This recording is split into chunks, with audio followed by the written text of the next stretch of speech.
Buenas chicos! Eu sou Jéssica do canal Espanhol para sua viagem e aqui eu te dou dicas de espanhol para você aproveitar muito mais a tua próxima viagem. E o vídeo de hoje eu separei algumas expressões para te ajudar na fluência do idioma, para não falar aquele espanhol travado ou aquele portunhol horrível. Então se liga nas dicas que vai ser muito útil na sua próxima viagem. Para começar, o que é fluência para você? É chegar e saber se comunicar perfeitamente? É não travar?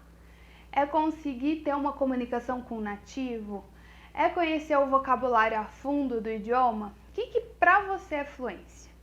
Imagina, se você vai viajar para algum país que a língua oficial é o espanhol, como é que você vai fazer? O que para você vai se sentir confortável na hora que você chegar lá?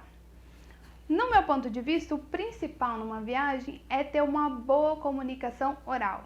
É você falar bem, é você conseguir se comunicar usando um vocabulário muito próximo ao que eles utilizam no dia a dia. Então, esse é o meu ponto de vista. E para você? O que para você é se comunicar com fluência numa viagem? Essas expressões que eu separei aqui para vocês é para te ajudar com isso. Porque, certo, tem expressões típicas de cada país? Tem gírias de cada região daquele país, de cada país tem a sua gíria diferente? Também. Mas aqui eu juntei todas as que você vai poder usar sem nenhum problema em todos os 21 países que tem o espanhol como idioma oficial. Então, olha, vai ser uma mão na roda para vocês, onde vocês vão poder falar muito próximo de um nativo. Esse é o nosso principal objetivo aqui nesse canal. Fazer com que você fale tão bem quanto uma pessoa que é hispana, certo? E por quê? Você deve estar perguntando, para que eu vou aprender isso? Não é suficiente aprender a gramática e tudo que eu aprendo dentro de uma escola de línguas, de um curso de idiomas? Tá, beleza, você vai falar espanhol se você tiver num curso de idiomas, por exemplo. Mas o que eles não ensinam é essa fluidez da rua, sabe? São as gírias que são usadas o tempo todo, são as maneiras diferentes de falar que não respeitam gramática, que a mesma coisa acontece em português. A gente não fala corretamente, comete vários erros de gramática, vários erros da palavra em si, e em espanhol também. Não estou falando que a gente vai aprender coisa errada aqui, não é isso. Mas é só para te deixar bem consciente de que não é só um curso tradicional que vai fazer você ter a fluidez que você precisa na hora que for viajar. E essa fluidez vai te dar uma facilidade de negociação. Por exemplo, se acontece algum problema numa agência de turismo e você tem que resolver tudo aquilo, você acha que eles vão estar preocupados em falar com você devagar, em usar palavras que não sejam gírias para poder se expressar de uma maneira que você entenda? Não, né? Eles vão estar ali conversando e tentando resolver daquilo da forma mais rápida possível. E você tem que entender, você tem que pegar, tem que saber se comunicar, entender e falar da mesma forma que eles. Então essas expressões vão te ajudar bastante. Outra coisa que você pode estar se perguntando é como é que eu vou aprender essas expressões? Praticando, a gente tem que praticar para poder saber usar elas e na hora que você estiver escutando, você também conseguir entender de uma maneira perfeitamente clara. Então, o que acontece? Tem duas formas, essas expressões podem estar no teu vocabulário ativo ou no vocabulário passivo. E o que é isso? Vocabulário passivo. Esse vocabulário você entende. Por exemplo, você escutou a pessoa falando, você entendeu o contexto, pelo ambiente que você estava, a situação em torno, você conseguiu entender aquela palavra. Mas se for para você usar, você não consegue. Então ela não é teu vocabulário ativo, ela não faz parte do teu vocabulário. Se você tiver que conversar com ela, você não usaria essa palavra. Então pensa assim, toda vez que você escuta uma palavra e entende, ela é passiva. Agora, se você consegue usar no teu próprio vocabulário, ela passa a ser ativa. E aqui esse é o objetivo. Porque o português, por ser muito parecido com o espanhol, tem várias palavras que faz parte do nosso vocabulário passivo. Por quê? Você entende, é uma pronúncia parecida, se escreve de uma maneira bem parecida, se utiliza em situações semelhantes, mas na hora de usar você não pensaria naquilo. porque talvez no português seja algo que não é tão comum assim. Até existe, até você conhece, mas ela não faz parte do teu dia a dia. E já no espanhol, ela é utilizada o tempo inteiro. Então tem essa diferença também que a gente tem que prestar atenção. Outra coisa que além do vocabulário ativo e passivo que você precisa prestar atenção são os erros que a gente comete por achar que é tudo igual, que as regras do português se aplicam no espanhol e pronto e acabou. Ou que é muito parecido, muda ali uma pronúncia ou outra e boa.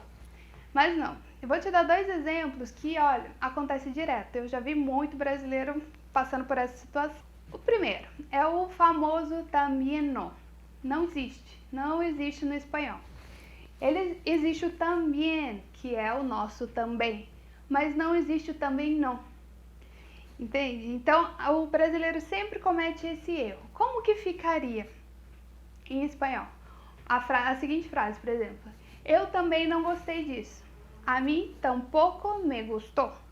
Tampouco. Essa é a palavra que é usada em espanhol para dizer o também não do português. Então, ó, esse já é um erro clássico. Todo brasileiro fala também não. Então, fica atento que na verdade se diz tampouco. A mim tampouco me gustou. Beleza? Segundo, essa é uma palavrinha que o pessoal sempre tenta traduzir e fica horrível. Por exemplo, ele quer saber de algum lugar perto, que tem algum lugar perto para comer. Ele vai perguntar: há algum lugar perto para comer? Não, isso eu já escutei várias vezes. É cerca. Não existe a palavra perto.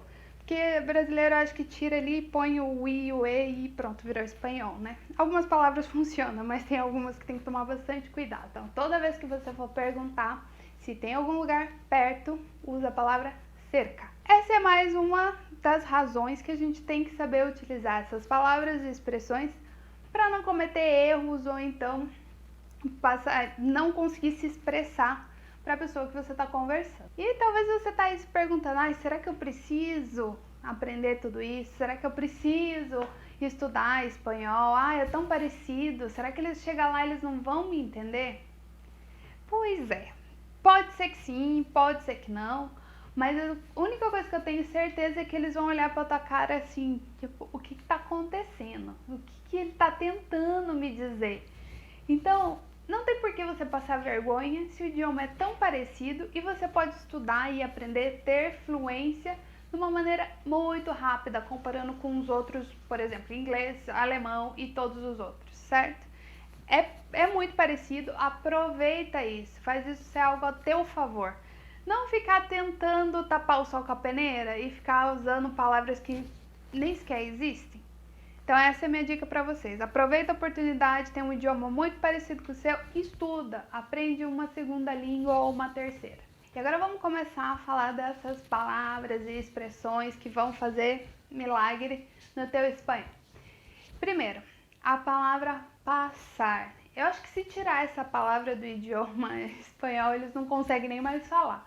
Porque para tudo eles usam, gente. É impressionante. Em vários contextos eles usam essa palavra. E aqui eu vou passar 4 diferentes para vocês, que vai te ajudar bastante. Primeiro, é o famoso que passa. Sim, existe o hola, como estás? Não tá errado. Mas aqui, na rua, o pessoal vai falar de uma maneira mais informal, hola, que passa? E quer dizer isso, como você tá. Isso é muito utilizado, muito mesmo. A segunda forma que você pode utilizar esse que passa é, por exemplo, ai, que te passa, hombre? Que te passa? O que tá acontecendo com você? Por que você tá com essa cara? Por que você tá tão grosso? Por que você respondeu dessa forma? Geralmente quando a pessoa tá um pouco estranha com você, aí você fala, ai, que te passa? Certo? A entonação muda e não é mais o que passa. Você vai colocar o pronome ali no meio. Que te passa, certo? Outra forma é jogando no passado. Que passou? É mais no sentido do que aconteceu. Que passou contigo? Você não tá dando a entender que a pessoa tá estranha, alguma coisa assim. Você só tá perguntando pra ela o que aconteceu. última forma é, por exemplo, você está falando com alguém e você fala, por que não fuiste a la fiesta ayer? E a pessoa, pues se me passou, ou me passou, é no sentido eu esqueci. Então, olvidé, tá certo, seria mais literal. Mas eles usam muito essa expressão, me passou.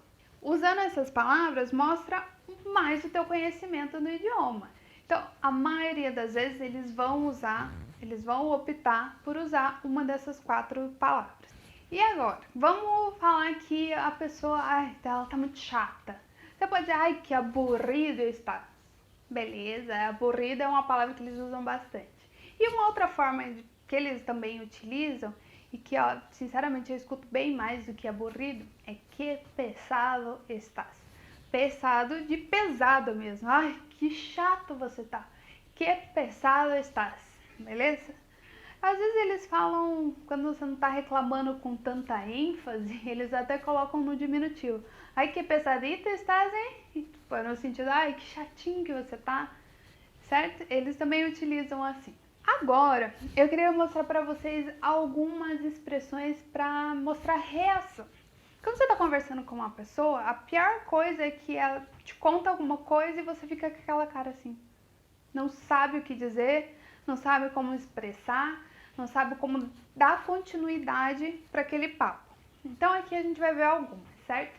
Primeiro, se você ficou muito surpreso com o que a pessoa tá te contando e você fala, ai meu Deus, em português, eu não acredito nisso. Essas são geralmente coisas que a gente falaria.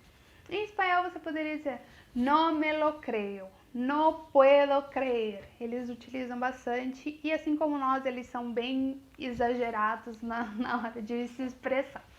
Então, fica a primeira. Se você quer se expressar surpresa, no me lo creo. Não posso acreditar nisso. No puedo creer. Beleza? Vamos para a segunda. Ojalá. Talvez você já até tenha escutado essa expressão e não tenha entendido muito bem. O ojalá, se a gente for traduzir em português, seria mais como tomara. Tomara que aconteça isso. Por exemplo, eu quero sair hoje à noite. Ojalá eu pueda salir. Então, tomara que eu possa sair hoje. Então, eles usam muito, muito, muito. Eu, sinceramente, achava que essa expressão não era tão usual, e que era uma expressão, digamos, mais do pessoal mais velho, sabe? Mas não, é bastante utilizada e vai te ajudar bastante. Ojalá pueda acontecer. Ou simplesmente ojalá. Tomara que dê certo. A número 3 é para se a pessoa tá te contando alguma coisa, pedindo uma opinião e você não sabe o que dizer. Então você pode falar para ela, yo que sé, sei lá. É o nosso sei lá. Você pode falar no sé, também é como o eu não sei do português. Mas a gente geralmente, quando tá conversando com um amigo, com alguma coisa, fala, sei lá. Mais ou menos com esse tom que eles falam, yo que sé, certo? Uma outra opção é para você falar, também nesse caso, de não tem nem ideia do que responder ou não tem nem ideia sobre o tema, você fala ni ideia, nem ideia. O número 4, essa é bem curiosa. Eles utilizam bastante a expressão ya que. Ya que.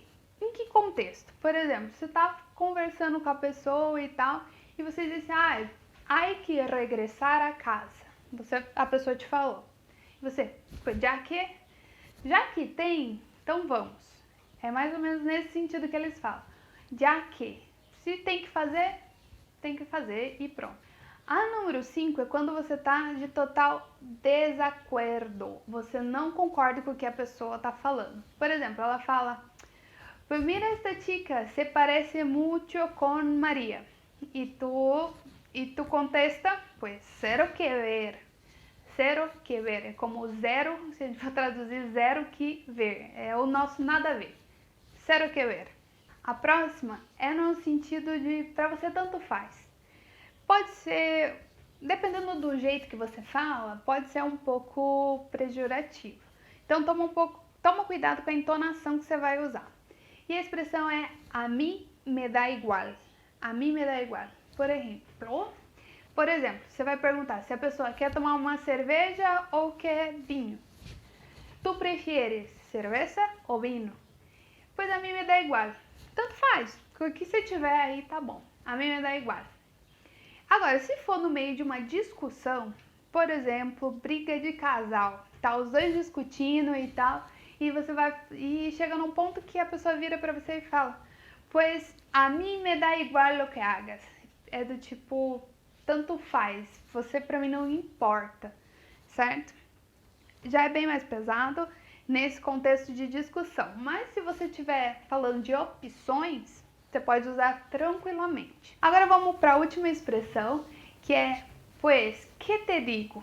Eles utilizam de uma forma bem engraçada, porque meio que finaliza a conversa, sabe? Você tá conversando ali e tal, contou uma história e a pessoa vira para você e fala: "Pues que te digo?". Entende? A gente não tem pois eu não consigo pensar em nada para traduzir em português, mas é no sentido, o que eu vou te dizer?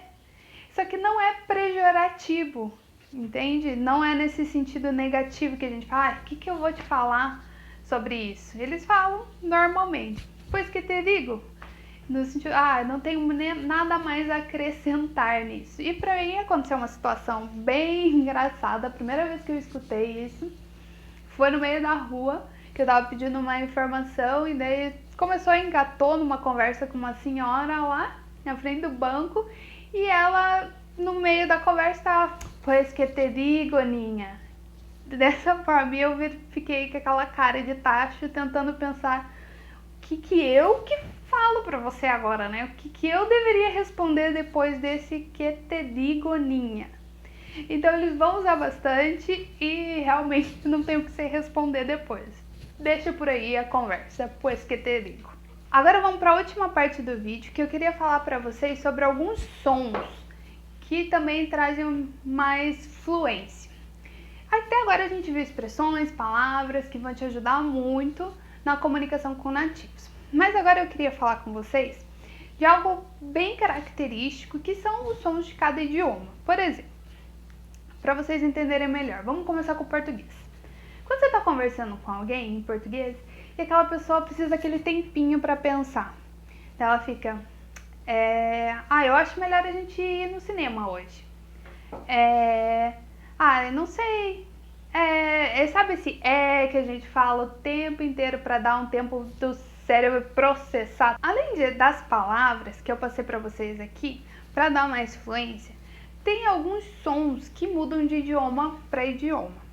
Vamos deixar as coisas mais claras. No português, quando a gente precisa de um tempinho para pensar, por exemplo, vamos no cinema ou vamos num barzinho hoje? Vamos num barzinho? Esse é o tempinho que o cérebro demora para raciocinar, para processar a informação. E em português a gente fala o é. Normalmente, claro, existem outras, mas de uma maneira geral a gente usa o é. No inglês, como é que vai ficar? No inglês eles gostam muito do som então eu falo assim, I don't know, I think I prefer to go to the bar. Certo? Eu vou pôr aqui um trecho para vocês comprovarem que isso é verdade, como eles usam esse Very much. I only have one quibble with you, and obviously, there are going to be some tough questions tonight. I might as well get to the first one right now. In the preface, you describe making a cheese toast. You toast the bread, and you move the slices of bread to the microwave and melting fat mess of gooey cheddar between them. You microwave bread, madam? You microwave bread. After it's toasted. After it's toasted. So you still maintain the crispiness because it's toasted. All right. The microwave is only seconds. It's only seconds? It's only seconds. Let's get on that. I haven't the science cheese toast yet. You would do it differently. When you went to write this book, when you reflected on your life, and did you keep a diary? You say you started a diary when you met. That was when we were dating. That I had the journal, but in the White House I didn't have time. But I did meet with a friend, a good friend of mine, a few times a year throughout the term, and she would interview me. Tá vendo? Então muda de um idioma para o outro. E no espanhol, como é que vai ficar? Qual é o som que eles utilizam? No espanhol não é som, é palavra. Pode acreditar, eles não têm esse som curtinho no meio para pensar. O que acontece? Eles usam muito a palavra pues. Então você vai perguntar, prefieres ir al bar ou al cine? E vai dizer, pues, creio que al cine. Esse pues, eles usam o tempo todo para pensar, para processar, para poder dar aquele tempinho para te responder. Ya, pero yo no soy tan bueno con los perretes, ¿eh? No, no le hace falta. Vale. Pues yo qué sé, y tu madre... O sea, quiero decir, ¿has venido aquí igual para que tu madre pudiese venir de público? Porque sería la estrategia más rastrera. A ver, yo qué sé, tío. Me imagino a tu madre, es que el formulario es que pone siempre que está lleno. Bueno, a ver, te digo la Hombre, verdad, si tengo siempre una hija como... actriz. Buah, me han invitado a la Resistencia, tengo mucho lío, ¿no? Alba, ve. Sí. Uma outra opção que eles também usam bastante é o haver. Seria como haver. Tipo, vou ver, traduzindo em português. Que a gente não utilizaria. Seria como haver. Eu creio que preferirá bar. Ha pasado una cosa, que he hablado en relación con tus padres, Sí. Porque claro, cuando coincidíamos, cuando yo vivía allí, tú tenías, ¿qué? Pues, ¿hace cuántos años estuviste? 3 años o así. Pues yo 15. 14 o 15 años. Sí, yo tengo 18 ahora. Vale. o sea que- Y entonces, tu madre y una amiga común que tenemos, o Ana y todo Sí. esto, cuando ibas a empezar la serie, me dijo, mira el cartel que ha puesto Esther en su Instagram y no sé qué. Me acuerdo que metí a verlo y tenías, no sé, 500 seguidores. Una muchacha. A ver, no te pases. Bueno, 1000. Então, isso muda também. Isso mostra o teu conhecimento no idioma. E se você começar a reparar os nativos falando, cada vez mais você vai pegar esses vícios de linguagem ou muletas linguísticas que o pessoal costuma chamar bastante. E à medida que você vai tendo mais fluência, você vai trocando essas muletas linguísticas, esses vícios de linguagem do teu idioma nativo para o idioma que você está aprendendo quando você estiver utilizando. Isso é, quando você está falando em espanhol, você vai passar a utilizar o pues, o haver, e não vai ser mais aquele problema o é. O vídeo de hoje é isso, pessoal. Essas expressões eu garanto que vão te dar muito mais fluência e uma comunicação oral muito melhor em espanhol. Até a próxima!